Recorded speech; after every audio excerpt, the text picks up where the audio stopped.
చేసిన సేవల గురించి చర్చ జరిగినట్టుగా ఆ స్థాయిలో జరుగుతూ ఉంది. ఆయనకున్నటువంటి సిద్ధాంత రాజకీయ సమన్వయ నైపుణ్యాలన్నీ కూడా సీతారాం ఎన్నో ఒక దేశ అత్యున్నత స్థాయి నాయకులుగా నిలబెట్టాయి. మార్క్సిస్ట్ పార్టీ పొలిటిక్స్లో ప్రకటించింది, సిపిఎం పార్టీ ఒక అత్యున్నత నాయకుడిని కోల్పోయిందని ప్రధానమంత్రి మోడీ గారు కూడా చెప్పాడు. వామపక్ష ఉద్యమాలకి దిక్సూసి సీతారాం యేచూరి అని, వామపక్ష దిక్సూసి మనకు దూరం అయ్యాడని. రాష్ట్రపతి కానీ అనేక మంది పెద్దలు, అనేక పార్టీల అధ్యక్షులు, దాదాపు అన్ని సోషలిస్ట్ పార్టీల రాయబారులు, ఒక 20 కమ్యూనిస్ట్ దేశాల కమ్యూనిస్ట్ పార్టీల ప్రతినిధులు అంతా ఆదాయం మన దేశంలో చాలా మంది రాజకీయ పార్టీలు. నేను కూడా ప్రత్యక్షంగా చూశాను. అనేక అసోసియేషన్లు, అనేక కేంద్ర ప్రభుత్వ సంస్థల ఉద్యోగులు, రకరకాల సంస్థలు, జర్నలిస్టులు అనేక మంది ఆదరయ్యారు. రాహుల్ గాంధీ ఒక ప్రకటన చేశారు, సీతారాం యేచూరి అంటే థాట్ ఆఫ్ ఇండియా, భారతదేశం అనే భావన. ఆయన కూడా చెప్పాడు, నాకు వరంగ మంచి స్నేహితుడు, వరంగ చెప్పంటే గురువు, నాకు చాలా విషయాల్లో మార్గదర్శకత్వం చేసిన వాడు సీతారాం యేచూరి అని చెప్పి ఉపయోగించారు. అట్లాగే కొంతమంది జర్నలిస్టులు కలిసేవాళ్ళు, సీతారాం యేచూరి అంటే భారతదేశపు ఆంటోనియో గ్రామ్స్కీ అని చెప్పి ఒక పుస్తకం రిలీజ్ చేస్తున్నారు. చాలామంది తెలుసు, ఆంటోనియో గ్రామ్స్కీ అంటే ఇటలీ కమ్యూనిస్ట్ పార్టీ నాయకుడు, ప్రపంచ కమ్యూనిస్టుల్లో గుర్తింపున్న నాయకులు అయినప్పుడు ఫ్యాసిజానికి వ్యతిరేకంగా ఫ్యాసిస్టు విధానాలని, రాజకీయాలని అడ్డుకోవడంలో, దాన్ని వ్యతిరేకించడంలో ఎటువంటి విధానం అనుసరించాలని చెప్పి ప్రపంచానికి పరిచయం చేసిన వాడు గ్రామ్స్కీ. ఆ రకంగా సీతారాం యేచూరి కృషి అందరూ ప్రస్తావిస్తున్నారు. ఆయన చివరి రోజు కూడా ఎయిమ్స్లో చేరే ముందు కూడా ఎక్కడున్నాడంటే ఇండియా బ్లాక్ నాయకుల సమావేశంలో పాల్గొన్నాడు. ఎన్నికలు జరుగుతూ ఉన్నాయి, జమ్మూ కాశ్మీరు, హర్యానా, మహారాష్ట్ర రాష్ట్ర ఎన్నికల గురించి సోనియా గాంధీ నివాసంలో ఇండియా బ్లాక్ సమావేశం జరుగుతుంది. దాంట్లో పాల్గొన్నాడు. పాల్గొంటూ ఇబ్బంది పడతా ఉన్నాడు. అది గమనించిన సోనియా గాంధీ గారు, మీరు మనం తర్వాత మాట్లాడుకుని మీరు అర్జెంటుగా హాస్పిటల్కి వెళ్ళండి, ఎందుకు ఇబ్బంది పడుతున్నారని ఒత్తిడి చేస్తేనే బయలుదేరిపోయాడు. పోతూ ఎయిమ్స్కి వెళ్ళాడు. ఒకటి ఆయన కూడా అనుకున్నాడు, నేను మళ్ళీ తిరిగి రాకుండా ఉంటున్నాను అనుకోలేదు. ఆయన కూడా ఆయన వెళ్ళాడు. వెళ్ళిన తర్వాత డాక్టర్లు పరీక్షలు చేయాలి, అడ్మిట్ కామన్నారు. చేసే క్రమంలో రిపోర్ట్లు వచ్చాయి, అడ్మిట్ చేశారు. కొద్దిగా తీవ్రత ఎక్కువై కాలు తీసుకొని ఖర్చులు చేసేటట్టుగా పెట్టారు. 3 రోజులు మళ్ళీ మామూలు పరిస్థితి వచ్చింది. మళ్ళీ మామూలు రూమ్లో మార్చాక మళ్ళీ ఎట్లెట్టు పోవాలి. ఇట్లా 3-4 సభలు మాట్లాడారు. చివరికి ఏం చేయాలి, వైద్యులు చాలా ప్రయత్నం చేశారు. సో జపాన్ నుంచి మందులు కూడా తెప్పించారు. అవి పనిచేయడానికి కనీసం 24 గంటల దాకా సమయం పడుతున్న మందులు మనలోకి వచ్చేసరికి ప్రభావం చూపించారు. మందుల్లోకి చనిపోయారు. డాక్టర్లు కూడా చాలా ప్రయత్నం చేశారు. ఇవన్నీ కూడా సీతారాం యేచూరి ఇవాళ మన మధ్య లేడు. కానీ మొత్తం దేశం గురించి, దేశ భవిష్యత్తు గురించి, దేశ రాజకీయాలు మలుపు జరగాలి, ఏ విధానం అనుసరించాలి, భారతదేశం సమైక్యంగా ఉండాలంటే, ఇది అభివృద్ధి చెందాలంటే ఏ నమూనా అవసరం భారతదేశానికి, ఏ విధానాలు కావాలి అనేది ప్రతి మనిషి ఆలోచించేలాగా సీతారాం యేచూరి యొక్క రాజకీయ జీవితం, ఆయన మార్గనిర్దేశం మనం చూసాం. ప్రధానంగా రాజ్యాంగం భారతదేశాన్ని నిలిపించేది కలిపి అనేక దేశాల, అనేక జాతుల, అనేక మతాలు, అనేక కులాలు, అనేక ప్రాంతీయ వైవిధ్యాలు ఉన్నటువంటి భారతదేశం ఒక 75 సంవత్సరాలుగా, 78 సంవత్సరాలుగా ఒక సమైక్యంగా ఉంది అంటే ఉండడానికి కారణం ఏంటి అంటే లౌకికత్వం అనే ఒక భావన. భిన్నత్వంలో ఏకత్వం భారతదేశం యొక్క ప్రత్యేకత మన సంస్కృతిలో భాగమైపోయింది. దీన్ని నిలిపించాలంటే ఇదే కారణం. కానీ ఇవాళ దానికి ప్రమాదం వచ్చింది. ఇవాళ అధికారంలో ఉన్న పార్టీ దీన్ని దెబ్బతీసే ప్రయత్నం చేస్తూ ఉంది. దీన్ని ఒక మత రాజ్యంగా మార్చడానికి ప్రయత్నం చేస్తూ ఉంది. భిన్నమైన మతాలని దాడి చేస్తూ ఉంది, మతాల మీద రెచ్చగొడతా ఉంది, మత వైషమ్యాన్ని సృష్టిస్తూ ఉంది. ఇది భారతదేశం ఒక ఐక్యతకి ప్రమాదకరంగా తయారవుతుంది. కాబట్టి ఈ ప్రమాదాన్ని నివారించాలంటే ఏం చేయాలి? రాజ్యాంగం సామాజిక న్యాయాన్ని ప్రసాదించింది. ఈ దేశంలో అనేక మతాలు, అనేక కులాలు ఉన్నాయి, అనేక అసమానతలు ఉన్నాయి, సామాజిక అసమానతలు ఉన్నాయి, ఆర్థిక అసమానతలు ఉన్నాయి. ఇవన్నీ సమానత్వం సాధించాలని చెప్పుకుంటే రాజ్యాంగంలో కొన్ని సామాజిక న్యాయం రాజ్యాంగంలో ఉంది. డాక్టర్ బిఆర్ అంబేద్కర్ కానీ రాజ్యాంగ సభలను రాసినటువంటి రాజ్యాంగంలో ఉన్నాయి. వాటిని కూడా తిరగబడే కార్యక్రమం మొదలైంది. అంటే దేశ సమస్యని నాశనం చేసి సామాజిక న్యాయాన్ని కాలరాసి చివరికి ప్రజాస్వామ్యాన్ని కూడా లేకుండా చేసి, పార్లమెంటు ప్రజాస్వామ్యాన్ని కూడా లేకుండా చేసి తీసుకొచ్చే పరిపాలన ఎంత ప్రమాదకరమో, దానివల్ల దేశం ఏమవుతుందో. అందుకే దీని నుంచి ఈ దేశాన్ని కాపాడాలని చెప్పంటే ఒక కమ్యూనిస్టులే కాదు, దీనికి కమ్యూనిస్టులు ఒక శక్తి సరిపోదు. కాబట్టి ఈ దేశంలో లౌకికవాదాన్ని సమర్థించేటువంటి, లౌకికవాద సిద్ధాంతం కలిగినటువంటి పార్టీలు, సెక్యులర్ పార్టీలు, పార్లమెంటరీ ప్రజాస్వామ్యాన్ని కూడా ఉండాలనుకునే వాళ్ళు, ఈ వ్యవస్థ కొనసాగాలని చెప్పి కోరుకునే వాళ్ళు అందరినీ కూడా ఐక్యం చేయడం సాధ్యం కాదు అని చెప్పి చాలా కాలంగా కమ్యూనిస్ట్ ఉద్యమం చర్చిస్తూ ఉంది. అందులో భాగంగానే గతంలో నేషనల్ ఫ్రంట్ ప్రభుత్వమైన తర్వాత 2004లో దాదాపు సింగిల్ లార్జెస్ట్ పార్టీగా బీజేపీ ముందుకు వచ్చింది. వామపక్షాలకు 63 సీట్లు పార్లమెంట్లో వచ్చాయి. వామపక్షాలు తటస్థ అప్పటిదాకా మా కమ్యూనిస్ట్ పార్టీ అభ్యర్థులు ఎంపీ అంతా కూడా ఈ గెలిచిన 63 మందిలో ఒక ఇద్దరు తప్ప మిగతా 61 మంది ఎవరినే గెలిచారు, కాంగ్రెస్ పైనే పోరాడి గెలిచిన వాళ్ళు. అయినా సరే ఈ దేశంలో మళ్ళీ బీజేపీ అధికారంలో ఉంటే దేశానికి ప్రమాదం అని చెప్పేసి కాంగ్రెస్ పార్టీతో రాజకీయంగా, సైద్ధాంతికంగా అనేక తేడాలు ఉన్నప్పటికీ కూడా ఇప్పుడు చెప్పిన ఈ 3 భావాలను పరిరక్షించాలని చెప్పంటే గవర్నమెంట్ కాంగ్రెస్ రావాలి, బీజేపీని అడ్డుకోవాలని చెప్పి ఆ రోజు వామపక్షాలు యూపీఏ 1కి మద్దతు ఇవ్వడం, మద్దతు కోసం కూడా ఒక సీఎంపీ కామన్ మినిమం ప్రోగ్రాం ఏర్పాటు చేయటం, దాంట్లో కాంగ్రెస్ పక్షాన ప్రణబ్ ముఖర్జీ గారు బాధ్యులుగా ఉండటం, వామపక్షాల నుంచి సమన్వయ బాధ్యులుగా సీతారామయ్య ఉండటం, దాంట్లో చిదంబరం ఇంకా ఇతర అనేక మంది పెద్దల నుండి దీన్ని రూపకల్పన చేశారు, సీఎంపీ రూపకల్పన చేశారు. వామపక్షాలకి కాంగ్రెస్ మధ్య సమన్వయం ఉంది, ప్రభుత్వం సాగడానికి ఎటువంటి నిర్ణయాలు తీసుకోవాలి, ఎటువంటి విధానాలు అనుసరించాలని చెప్పి దాంట్లో అటువంటి కీలకమైన దాంట్లో సీతారామయ్య చాలా ముఖ్యమైన పాత్ర వహించారు. ఇందాక మిత్రులు చెప్పినట్టుగా అంతకుముందు కూడా నేషనల్ ఫ్రంట్ గవర్నమెంట్ ఏర్పాటు చేయడంలో కానీ, చంద్రబాబు నాయుడుతో కానీ, మిగతా పెద్దలతో కానీ, దేవగౌడ, ఐకే గురించి అనేక సూచిత గారు జనరల్ సెక్రటరీగా ఉన్నాడు, ఆయన సీతారామయ్యతో కలిసి దాంట్లో కీలక పాత్ర వహించారు. ఆ తర్వాత భారతదేశంలో ప్రజాస్వామ్యం మనుగడ సాగించాలంటే ఏక పార్టీ యొక్క ఆధిపత్యం కూడా ప్రమాదకరమే. సంకీర్ణ రాజకీయాలకి శ్రీకారం చుట్టిన దగ్గర నుంచి 2014 దాకా ఆ వరడు కొనసాగింది. 14 నుంచి మన మార్పు వచ్చింది. 2014 నుంచి 18కి మరింత బలపడ్డాయి ఆ రాజకీయాలు. మనం ఏంటి ప్రమాదం అనుకుంటున్నామో, ఏ ప్రమాదానికి దేశానికి నష్టం కలుగుతుందని చెప్పేసి కాంగ్రెస్ మద్దతు ఇచ్చి బీజేపీని అడ్డుకోగలిగాము.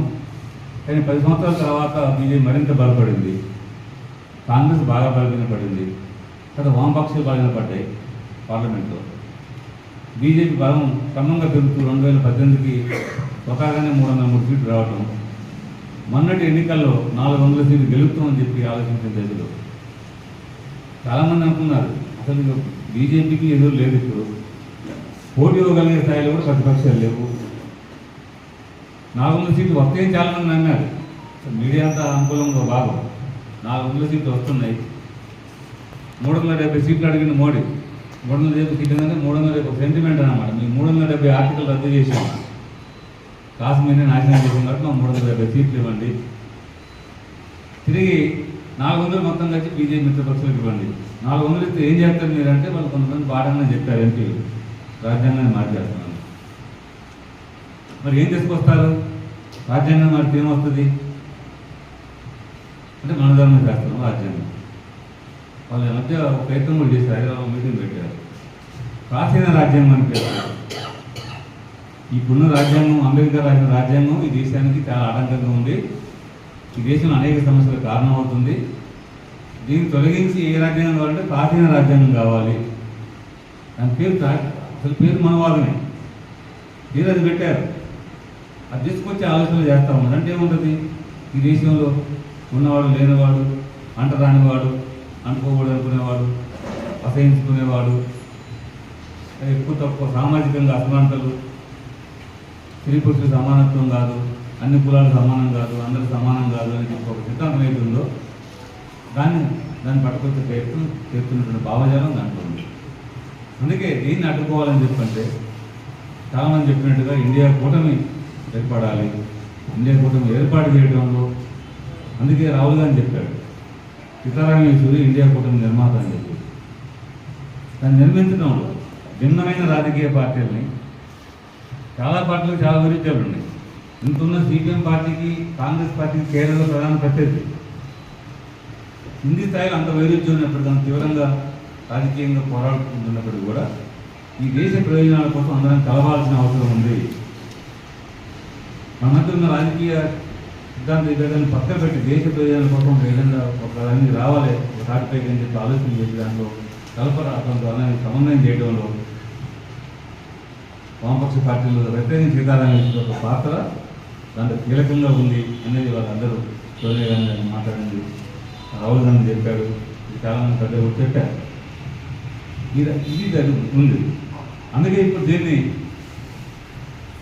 ఇటువంటి దశలో భారతదేశంలో అటువంటి నాయకుడు అందరినీ సమన్వయం చేయగలిగిన వాడు, ఏమన్నా సిద్ధాంతపరంగా రాజకీయంగా సమస్యలు వస్తే వాటిని పరిష్కారం చేయగలిగిన అధ్యయనం చేయగలిగిన వాడు, తగినటువంటి పరిష్కార మార్గాలను చెప్పగలిగిన వాడు లేకపోవడం అనేది పెద్ద లోటు, అది నష్టమేది. నిన్న సాంబశివరావు గారు చెప్పాడు, సీతారాం యేచూరి చనిపోతే మీరు సోదర పార్టీ యొక్క వామపక్ష నాయకుడిగా మేము భావించట్లేదు, మా పార్టీ నాయకుడు చనిపోయాడు, సిపిఎం పార్టీ నాయకుడు మా పార్టీ నాయకుడు, మా పార్టీ కాదు మొత్తం వామపక్ష పార్టీ నాయకుడు, దేశానికి ఆయన నాయకుడిగా నేతగా ఎదిగాడు అని. కాబట్టి ఈ దశలో అలాంటి నాయకుడు లేకపోవడం పెద్ద లోటు. సీతారాం యేచూరికి ఎందుకు ఈ ప్రాముఖ్యత, చాలామంది చెప్పినట్టుగా చిన్న వయసు నుంచే ఆయన చాలా టాలెంట్ ఉన్న స్టూడెంట్. యూపీఎస్సీ పరీక్షల్లో జాతీయ స్థాయి పరీక్షలు, కేంద్ర ప్రభుత్వం నిర్వహించే పరీక్షల్లో ఆల్ ఇండియా ర్యాంకులో వచ్చాడు, ఢిల్లీ పోయాడు. తర్వాత ఆయన్ని పెద్ద ఆఫీసర్గా, పెద్ద ఉన్నత ఉద్యోగం కావాలని చెప్పి వాళ్ళ కుటుంబంతో కోరుకుంది. ఆయన జైలులో ప్రవేశించాడు, విద్యార్థి ఉద్యమాలతో మమేకమయ్యాడు, ఎస్ఎఫ్ఐలో చేరాడు, ప్రకాష్ గారితో ద్వారా ఎస్ఎఫ్ఐలోకి వచ్చాడు. వచ్చిన తర్వాత జైలు అధ్యక్షుడయ్యాడు. బహుశా ఇంతకాలం దేశంలో అత్యంత ప్రతిష్టాత్మకమైన యూనివర్సిటీ నెహ్రూ జవహర్లాల్ యూనివర్సిటీ, దానికి ఇంతవరకు వరుసగా 3 సార్లు అధ్యక్షుల వాళ్ళు ఎవరు లేరు. వరుసగా అధ్యక్షుడయ్యాడు. ఆయన పోస్ట్ గ్రాడ్యుయేషన్లో గోల్డ్ మెడల్ తీసుకున్నాడు, పిహెచ్డీ కూడా చేరాడు. కానీ ఎమర్జెన్సీ రావడం, అరెస్ట్ చేయడం, జైల్లో పెట్టడం, కొంతకాలం అజ్ఞాతంలో పోవడం వల్ల పిహెచ్డీ ఆగిపోయింది, దాన్ని కొనసాగించింది. కానీ విద్యార్థి ఉద్యమ నాయకుడిగా విద్యార్థి ఉద్యమానికి ఒక మంచి రూపాన్ని ఇచ్చాడు. దేశవ్యాప్తంగా విద్యార్థి రంగంలో పెద్ద మార్పులు వచ్చే విధంగా. విద్యార్థి నాయకులు అంటే ఉద్యమాలు చేయడం అంటే ఏదో కాలేజీలు స్కూళ్ళు బహిష్కరించి సమ్మెలు చేయడమే కాదు, చదువులో ముందు ఉండాలి. అందుకే యేచూరి నాయకత్వంలో ఒక నినాదం వచ్చింది, అధ్యయనం పోరాటం, చదువుతూ పోరాడు, చదువుతూ పోరాడు. కాలేజీ వదిలిపెట్టి పోరాటం చేయడం కాదు, కాలేజీలో పాల్గొనాలి, చదువుల ముందు ఉండాలి. అట్లున్నప్పుడు నీ మాటకి నీ గౌరవం ఉంటుంది. విద్యార్థి నాయకులు అంటే కాలేజీ లేకపోతే, స్కూల్ లేకపోతే బయట తిరుగుతూ ఉంటారు రోడ్ల మీద అని చెప్పి అభిప్రాయం వస్తే, గాలి తిరుగుతుందని చెప్పి అభిప్రాయం వస్తుంది. మన మాట గౌరవం ఉండదు. కాబట్టి చదవాలి, చదువులో ఉండాలి, పోరాటాల ముందు ఉండాలి, అధ్యయనం ఉండాలి. అధ్యయనం అంటే కేవలం కాలేజీలో అధ్యయనమే కాకుండా సమాజంలో అధ్యయనం చేసి అర్థంలో అలాంటి నినాదాలు ఇచ్చారు. మధ్యలో ఇది కూడా చేశారు, సంఘాలంటే ఊరికి కాసులు బాయ్కాట్ చేయడం కాదు, మిగతా కార్మిక వర్గం ఉద్యోగులు సమ్మెలు చేసేదని చెప్పంటే అది ఉత్పత్తి ప్రభావం చూపుతుంది, ఆ డిమాండ్ పరిష్కారం అవుతాయి. కానీ విద్యార్థి సంబంధించి ఏమవుతుంది, నష్టపోయేది విద్యార్థులు నష్టపోతారు. విద్యార్థులు క్లాసులు బయట చేసి సమ్మె చేస్తూ ఉంటే ఇది ప్రభుత్వం మీద ఒత్తిడి పెంచేదే ఉండదు, ఉత్పత్తి ఆగిపోయేదేం లేదు, ప్రభావం చూపేదేం లేదు. చదువులు కోరుకునే విద్యార్థులే కాబట్టి ఆ సమ్మెలు అంటే ఈ సమ్మెలు ఒకటి కాదు, ఇలాంటి సమ్మెలు చేయొద్దు. చదువుకుంటూనే పోరాటం జరిగిన అధ్యయనం పోరాటం అని చెప్పి అనేది దాని నుంచి సీతారాం ఇప్పుడు ఇచ్చాడు. అది దానికోసం దేశవ్యాప్తంగా అన్ని విద్యార్థి సంఘాలు నినాదం అయిపోయింది. అది దేశవ్యాప్తంగా తిరిగాడు, అధ్యయనం చేశాడు. ఎంత అధ్యయనం అంటే తన వాక్చాతుర్యం కూడా విషయాన్ని నన్ను ఒక విషయం చెప్పడం కోసం ఆయన అనేక కోణాల్లో అధ్యయనం చేయడం అలవాటు. ఆయన ఇందాక చెప్పినట్టుగా డాక్టర్ గారు చెప్పాడు, వాళ్ళు మేనమామనే పురమాయించారు. మామూలు కొద్దిగా గాల్లో పెట్టాయి, ఏదో గాడి తప్పుతుంది, రాజకీయాలు తిరుగుతుందని చెప్తుంటే ఆయన ప్రయత్నం చేశాడు. చేసే ఉత్తరం రాస్తాడు వేటూరు గారి తండ్రి. వాడిని మాత్రం ఏమో కానీ ఇంకొంతకాలం నా దగ్గర నుండి నేనే మారిపోయేలా ఉన్నాను, నా వల్ల కాదు మేమని మాత్రం అని చెప్పేసి ఆయన కూడా చెప్పుకున్నాడు. ఆయన మాత్రం చూశాను నేను, కానీ నేనే పుట్టులు తగ్గిపోయాను, నేనే అసలు కమ్యూనిస్టులు మారేవాడిని, కొంత పొద్దులు మిస్ అయ్యాను, అయినా నేను కమ్యూనిస్టు పరిమాణంగా మారానని చెప్పి అంటాడు మోహన్ కొండ గారు, చీఫ్ సెక్రటరీ ఆంధ్రప్రదేశ్. అంటే సీతారాం వ్యక్తుల్లో అధ్యయనంతో పాటు తన నమ్మినటువంటి విషయాల్ని ఇతరులని మెప్పించడంలో ఒప్పించడంలో ఉన్నటువంటి నాకున్న చొరవ, ఆ టాలెంట్ అనేది అది ఆ దేశాన్ని చాలా ఆకట్టుకుంది. అట్లాగే ఆయన అధ్యయనంలో భారత కమ్యూనిస్ట్ ఉద్యమ నాయకుల్లో నాకు తెలిసి ఈఎంఎస్ నమ్మోదుబాబు గారి తర్వాత భారతదేశంలో అంత లోతుగా భారతీయ తత్వశాస్త్రం గురించి, రామాయణం గురించి, మహాభారతం గురించి, ఉపనిషత్తుల గురించి, వేదాల గురించి అంతగా లోతైన అధ్యయనం చేసిన వాళ్ళు ఇంకెవరు లేవు. అందుకే ఇలా బీజేపీని ఎదుర్కోవాలని చెప్పంటే అనేక సందర్భాల్లో పార్లమెంట్లో చర్చకు వచ్చినప్పుడు బీజేపీ నాయకులు, మంత్రులు ఈ మతాన్ని లేకపోతే హిందుత్వం పేరుతోటి విషయాలు సెంటిమెంట్ ముందు పట్టుకొచ్చినప్పుడు ఆయన వీడితోనే కౌంటర్ చేసేవారు. రామాయణం, మహాభారతం, భగవద్గీత ఉన్నటువంటి విషయాలనే ముందు పట్టుకొచ్చి వీడిగా సమాధానం చెప్పేవారు. అప్పుడే అనేక విషయాల్లో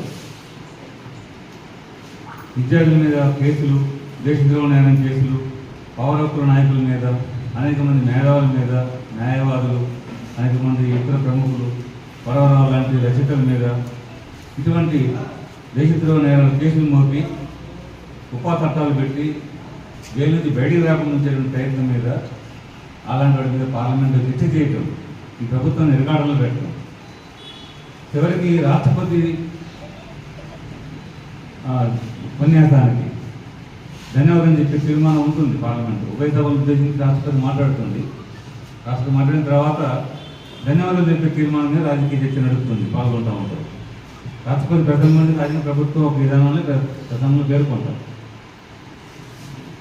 ఆ ఉపన్యాసానికి మొట్టమొదటిసారి పార్లమెంట్ చరిత్రలో సవరణ చేయబడింది. సీతారాం యేచూరి సవరణ పెట్టాడు.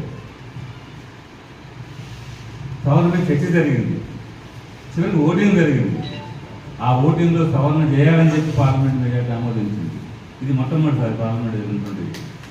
ఇది సీతారాం యేచూరి యొక్క పట్టుదల కానీ ఆయన యొక్క మేధా సంపత్తి కానీ ఇది ఒక నిదర్శనం. ఆ రకంగా చేయగలిగారు.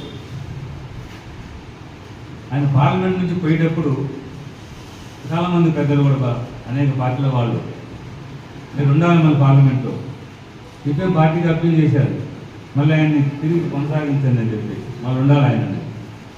కాంగ్రెస్ పార్టీ కూడా ప్రకటించింది, మేము వాస్తవంగా అక్కడ కాంగ్రెస్కి గెలిచాను చెప్పి బెంగాల్ నుంచి మళ్ళీ గల కాంగ్రెస్ కొన్ని తెలుసుకోండి. యేచూరి అయితే మేము కూడా అతన్ని బలపరుస్తాం, పోటీ పెట్టాం, మన చేస్తాం చెప్పి కాంగ్రెస్ చెప్పింది. ఆయన అంగీకరించారు. కారణం ఏంటి? ఒకటి, సిపిఎం పార్టీ విధానంలో 2 సార్ల కంటే ఎవరిని కూడా పార్లమెంటు రాజ్యసభకు ప్రమోట్ చేయకూడదు, నిబంధన ఉంది. 2 సార్లు ఉండాలి. కానీ 2 సార్లు అయిపోయింది. మరొకటి, పార్టీ జనరల్ సెక్రటరీగా ఉన్నవాళ్ళు ఎమ్మెల్యేగా, ఎంపీగా ఇటువంటి ప్రజాప్రతినిధులు ఉండడానికి సాధ్యం కాదు, ఉండకూడదని ఒక నిబంధన ఉంది. ఈయన మధ్యలో అయ్యాడు జనరల్ సెక్రటరీ. రాజ్యసభ సభ్యుడినాక కొద్ది కాలానికి పార్టీ జనరల్ సెక్రటరీ అయ్యారు. అందుకనే దీని కారణాల రీత్యా ఆయన ఉండని చెప్పి అన్నాడు.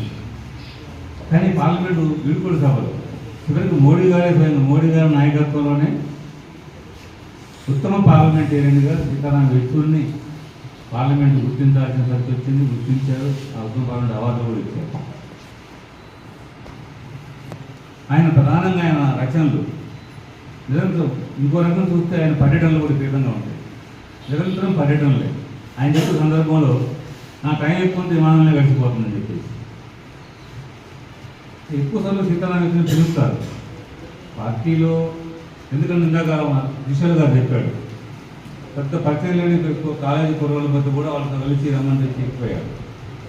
అంటే చాలా చిన్న విద్యార్థుల దగ్గర నుంచి ఎవరితోనైనా జరిగింది ఆయన కలిసిపోయాడంటే వాళ్ళు చాలామంది నాయకులు అంత ఈజీగా కొంచెం అందరం దగ్గరికి పోలేము, మాట్లాడాలి అందరితో. కానీ ఆయన దగ్గరికి ఎవరైనా పోగలుగుతారు. ఎవరైనా ఆయనతో మాట్లాడటానికి త్వరగా విధంగా ఆయన వివరించే తీరు అట్లా ఉంటుంది. అందుకే ఎక్కువ చోట్ల ఆయన రకం వచ్చి ఉంటుంది. రెండవది ఇతర సమావేశాలు కూడా అనేక మెమోరియల్ లెక్చరర్స్ కానీ లేదా ప్రముఖుల యొక్క మెమోరియల్ ఉపన్యాసాల కోసం కూడా కొన్ని సైద్ధాంతిక విషయాల మీద కూడా అక్కడ వివిధ రాష్ట్రాల కేంద్రాల్లో జరిగే సమాజాలకు పిలుస్తూ ఉంటారు. అట్లా ఈయన అంతర్జాతీయ కమ్యూనిస్టు ఉద్యమంతో సంబంధాలకు ఈయన పార్టీ నుంచి ఇన్ఛార్జిగా ఉన్నారు. సుజిత్ గారు ఉన్నప్పుడే ఈయన అంతర్జాతీయ కమ్యూనిస్ట్ పార్టీలకి ఆయన సహాయకుడిగా ఉన్నాడు. తర్వాత ఈయన పూర్తిగా దానికి బాధ్యతగా ఉన్నాడు.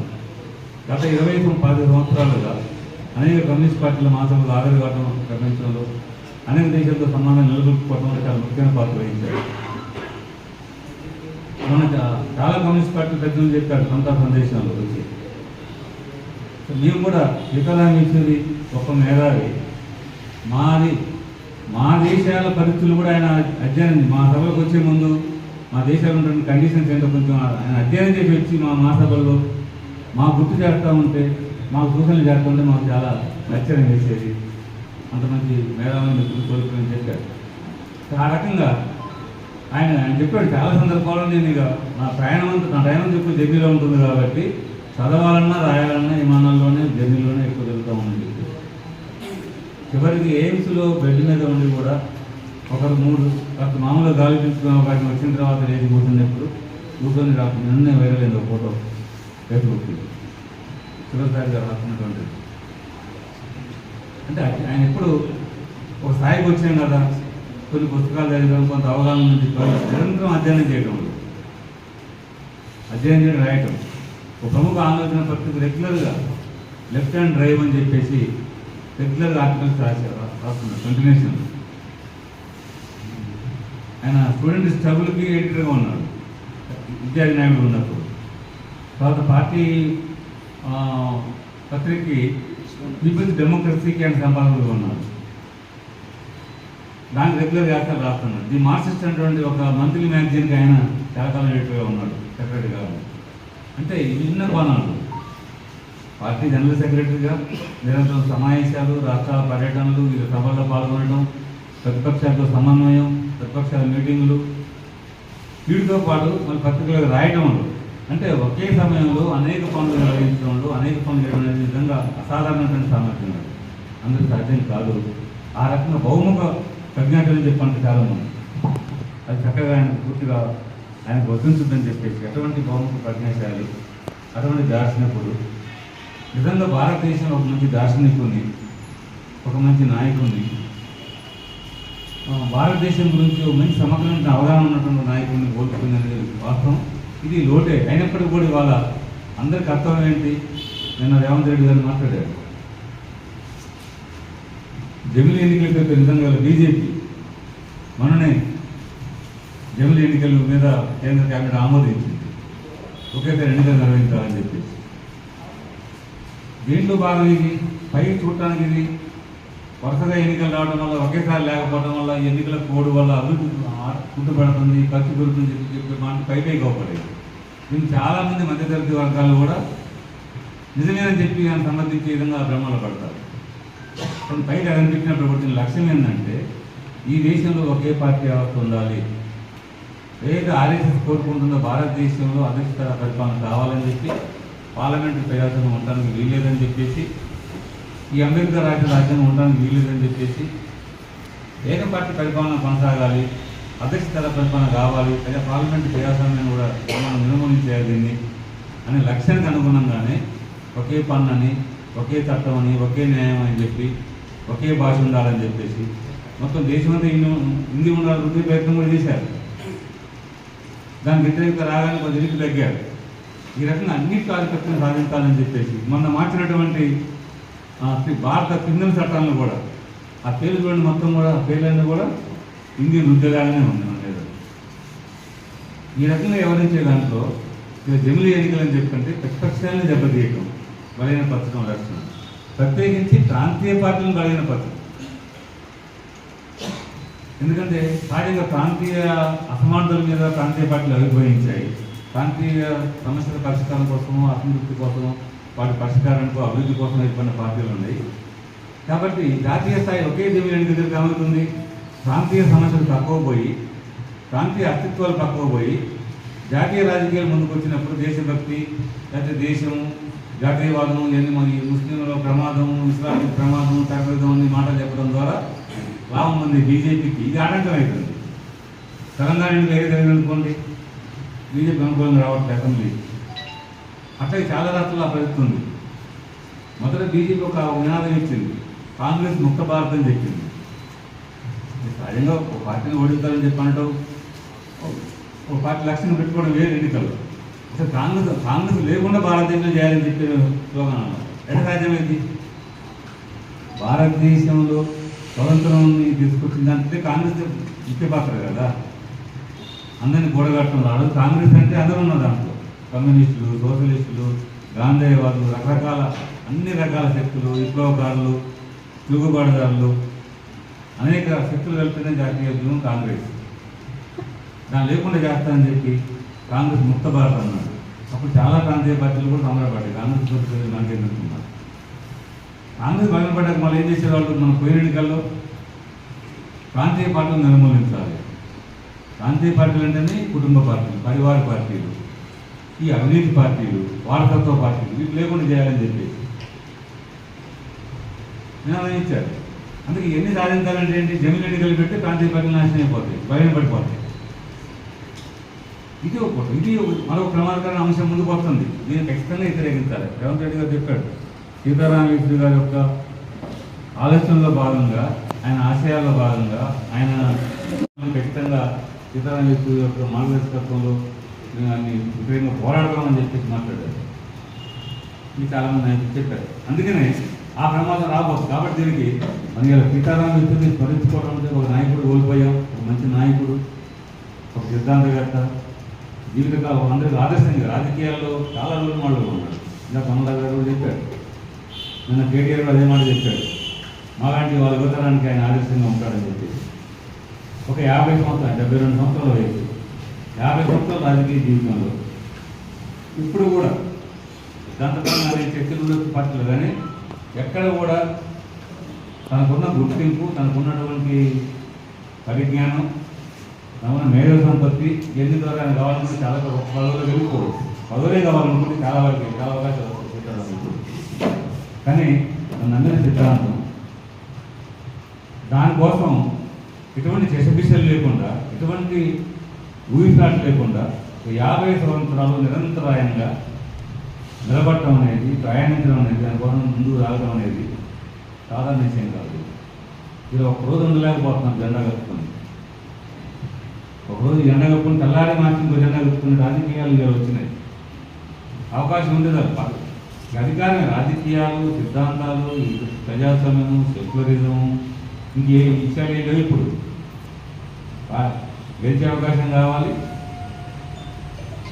టికెట్ కావాలి, టికెట్ ఇవ్వాలి, టికెట్ ఇచ్చినాక గెలిచినాక అధికారం వస్తే ఉంటుంది అంట. రాకపోతే ఈ టికెట్ ఇచ్చి గెలిపించిన పార్టీ కూడా లేదు, అధికారం వచ్చిన పార్టీ వెళ్ళిపోవాలి, నెక్స్ట్ కూడా దాంట్లోకి వెళ్ళిపోవాలి. అంటే ఇది ఒక అధికారం చుట్టూ రాజకీయాలు. రాజకీయాలంటే దేశం కోసం, రాజకీయాలంటే ప్రజల సమాజాన్ని మార్చడానికి, ప్రజల జీవితాలు మార్పు తీసుకురావడానికి రాజకీయాలు. దానికి విలువలు. అధికారం రాజకీయాలు అధికారం కాదు, రాజకీయాలు అంటే అధికారంగా మారిపోయింది. అధికారం అంటే రాజకీయాలు అని చెప్పేసి, రాజకీయాలను అధికారం కోసం కాదు. రాజకీయాలు రత్న త్యాగం. కానీ పెట్టుమారింది అది రాజకీయాలను త్యాగం కాదు. ఇప్పుడు అది మంచి వనరు వ్యాపారం, పెట్టుబడి అయిపోయింది వ్యాపారం. మామూలు పెట్టుబడిదారుని వ్యాపారం చేయాలంటే డబ్బులు పెట్టుబడి పెట్టాలి, కొంచెం కష్టపడాలి, ఆందోళన పడాలి, చివరిగా గ్యారంటీ కాదు. ఇప్పుడు పెట్టుబడి లేని వ్యాపారం ఇది రాజకీయాలు. అట్లాగే మారిపోయింది. ఇలాంటి దశలో ముందు చెప్పారు కూడా, రాజకీయ నాయకులు రేపటి ఎన్నికల గురించి ఆలోచిస్తారు, గెలుపు గురించి ఆలోచిస్తారు. రాజకీయవేత్తలు వచ్చే తరం గురించి ఆలోచిస్తారు, వచ్చే తరం ఒక భవిష్యత్తు గురించి ఆలోచిస్తారు. అట్లా ఆలోచించే భవిష్యత్తు గురించి రాజకీయవేత్త తమిళ తరం వ్యక్తులు అలాంటిని కోల్పోవడం రోడ్డు అనేప్పటికీ ఇవాళ అందరి కర్తవ్యం ఏంటంటే రాజకీయాలు నిజాయితీగా ఉండాలనుకునే వాళ్ళకి, నిబద్ధతతో పనిచేయాలనుకునే వాళ్ళకి, త్యాగపూరితంగా నిలబడాలని చెప్పి అనుకునే వాళ్ళకి ఖచ్చితంగా సీతారాం యేచూరి రోల్ మోడల్గా ఉంటారు. అట్లా ఈ దేశాన్ని సమైక్యంగా ఉంచాలి. ఈ దేశంలో అన్ని మతాలు సమానమే. ఈ దేశం అందరి ఏ ఒక్క మతాన్ని దేశం కాదు. ఈ దేశంలో అన్ని మతాలు భాగమే. ఈ దేశంలో సామాజిక న్యాయం ఉండాలి, సామాజిక న్యాయాన్ని సాధించాలి, సామాజిక సమానతను సాధించాలి, ఆర్థిక సమానత్వం రావాలి, మంచి సమాజం, ఒక సమాజం రావాలి అని చెప్పేసి కోరుకునే వాళ్ళందరూ కూడా సీతారాం యేచూరి రోల్ మోడల్గా ఉంటారు. అట్లాగే ఇవాళ భిన్నమైన రాజకీయాలు సిద్ధాంతం ఉన్నప్పటికీ భారతదేశంలో సెక్యులర్ పార్టీలు మొత్తం కూడా ఒక తాట మీదకి వచ్చి, ఒక ఆలోచన చేసి, ఒక ఏకతాటిగా నిలబడి ఇవాళ రాబోయే జమిలీ ఎన్నికలు కానివ్వండి, లేకపోతే రకరకాల పేరుతో వచ్చినటువంటి ఈ ప్రమాదకర విధానాలని, ఫ్యాసిస్ట్ విధానాలు, నిరంకుశత్వం వాళ్ళు చెప్తారు. ఇందిరాగాంధీ ఎమర్జెన్సీ పెట్టింది కదా, కాంగ్రెస్ పార్టీ చెప్తా ఉంటారు. ఇందిరాగాంధీ పెట్టిన ఎమర్జెన్సీ 26 నెలలే ఉంది. అది వ్యక్తి నిరంకుశత్వం తప్ప ఎవరితో కాదు. ఆమె వ్యక్తిగా తీసుకుని ఉంటే కాంగ్రెస్ పార్టీ విధానాన్ని కాదు. ఏమైనా కాంగ్రెస్ పార్టీ సెక్యులర్ పార్టీ, ఒక ప్రజాస్వామ్యంతో ఉన్న పార్టీ. మధ్య మంది లాంటి కొన్ని ఎమర్జెన్సీ లాంటి కొన్ని నిర్ణయాలు తీసుకున్నప్పుడు కూడా, కానీ బీజేపీ కనుకున్న ఆర్ఎస్ఎస్ సిద్ధాంతంలోనే ఫ్యాసిజం ఉంది. సిద్ధాంతమే నిరంకుశమైనది. అది జాతీయ జెండాన్ని ఆమోదించలేదు, స్వాతంత్రాన్ని అంగీకరించలేదు, ప్రజాస్వామ్యం పట్ల ఎప్పుడూ విశ్వసనీయంగా లేదు, రాజ్యాంగం పట్ల ఎప్పుడు అది లేదు. ఇప్పుడు అది మాట్లాడాలని చూస్తున్నటువంటిది. పైగా ఇంకో ఆశ్చర్యకరం ఏంటంటే, ఇప్పటిదాకా ఏ ప్రభుత్వం వచ్చినా, సంకీర్ణ ప్రభుత్వాలు వచ్చినా, సంకీర్ణ ప్రభుత్వాలు అనేక పార్టీలు ఉన్నా, కాంగ్రెస్ ఉన్నా కూడా ఇవన్నీ కూడా జాతీయ ఉద్యమంలో పాల్గొని దేశం కోసం, స్వాతంత్రం కోసం, బ్రిటిష్ వాళ్ళ వ్యతిరేకంగా పోరాడినటువంటి నేపథ్యం ఉన్న పార్టీలు, దేశభక్తి ఉన్న పార్టీలు, దేశభక్తితో పోరాడినటువంటి వారసత్వం ఉన్న పార్టీలు ఎన్ని ఉన్నాయి. కానీ జాతీయ ఉద్యమంలో, స్వాతంత్ర ఉద్యమంలో ఒక్కరోజు కూడా పాల్గొన్న పార్టీ, ఒక లాఠీ దెబ్బతిన్న పార్టీ, అసలు అలాంటి ప్రమేయం లేని పార్టీ, సంబంధం లేని పార్టీ అధికారంలో ఉంది. అది మన దేశం పట్ల దురదృష్టం. కానీ దేశభక్తి అని తెలియదు. కానీ ఆశ్చర్యం ఏంటంటే, వాళ్ళు దేశభక్తులు అయిపోయారు, అందరం దేశద్రోహం అయిపోయారు. భారతదేశంలో దేశభక్తి లేని వాళ్ళు, దేశం కోసం పోరాడిన వాళ్ళు దేశభక్తులు అయిపోయారు అధికారంలోకి వచ్చేసి. దేశం కోసం త్యాగాలు చేసిన వాళ్ళు, దేశం కోసం పోరాడిన వాళ్ళు స్వతంత్రం పెట్టుకుంటున్న దేశంలో అయిపోయారు. ఇలాంటి విపత్కర పరిస్థితుల్లో సీతారాం యేచూరి యొక్క ఆలోచనలు, ఆయన నడిచినటువంటి బాధ, ఆయన ఆచరణ అందరినీ మమేకం చేసింది. ఆయన గత 30 సంవత్సరాలుగా 2 రంగాల మీద కేంద్రీకరించారు. రచనలు చూడడం లేదు. ఒకటి, ఆర్థిక సంస్థలు వచ్చిన తర్వాత భారతదేశం యొక్క అసమానత పెరిగిపోతూ ఉంది, సంపద ఎట్లా పోగుపడతా ఉంది, ఎట్లా పేదరికం మరొకటి పెరుగుతూ ఉంది, భారతదేశం అభివృద్ధి రేటు పెరుగుతూ ఉంది, దేశంలో పేదరికం రేటు పెరుగుతూ ఉంది. ఈ వైరుధ్యాలని, ఈ అసమానతల్ని, దీనికి కారణం ఏంటి? భారతదేశంలో మొట్టమొదటిసారి క్రోనీ క్యాపిటలిజం అనే పదాన్ని వాడే సీతారాం యేచూరి. క్రోనీ క్యాపిటలిజం తీసుకొచ్చారు. దీనికి కారణం ఏంటంటే క్రోనీ క్యాపిటలిజంలో భాగం అని చెప్పేసి. అంటే క్యాపిటలిజం అంటేనే అభివృద్ధి, దాంట్లో లాభం కోసం పనిచేసేది పెట్టుబడిదారు విధానం ఉంటుంది. కానీ క్రోనీ క్యాపిటలిజం అంటే అక్రమంగా, అడ్డగోలుగా అసలు లూటీ చేయడం అన్నమాట. ఉదాహరణ మనకి ఆదాయం ఇవ్వబడతా ఉన్నారు. మోడీ గారు ప్రధానమంత్రి అయినాటికి 50,000 కోట్లు ఆయన ఆస్తి. ఇప్పుడు ఆయన అధికారం వచ్చి 10 సంవత్సరాలు పూర్తయిన నాటికి 16 లక్షల కోట్లు పెరిగింది. ఇది క్రోనీ క్యాపిటలిజం. దీని మీద ఆయన అనేక వేస్తారు. రెండోది ఆయన చేసింది ఈ ఏది మతోన్మాద ప్రమాదం గురించి, ఫ్యాసిస్ట్ ప్రమాదం గురించి ఆయన రచనలు, ఆయన పుస్తకాలు అనేక దీని చుట్టే చాలా లోతుగా వెళ్ళి అనేక రచనలు చేశాడు. అందుకని ఈ 2 అంశాలతో పాటు ఇవాళ మతోన్మాదం ఎదుర్కోవడం కోసం సీతారాం యేచూరి ఇచ్చినటువంటి స్ఫూర్తిని, ఆయన మనకు ఉంచినటువంటి అనేక ఆశయాన్ని ముందు పట్టపడడం కోసం అందరి దేశంలో అన్ని రాజకీయ పార్టీల మీద, ప్రత్యేకించి కమ్యూనిస్టుల మీద, ఆయన ఆశయాన్ని పొందడానికి అవసరం తెలియజేస్తుంది శ్రీకారం యేసు గారికి మా అందరి తరఫున విప్లవాలు కల్పిస్తూ సెలవు మీ అందరికీ నమస్కారం.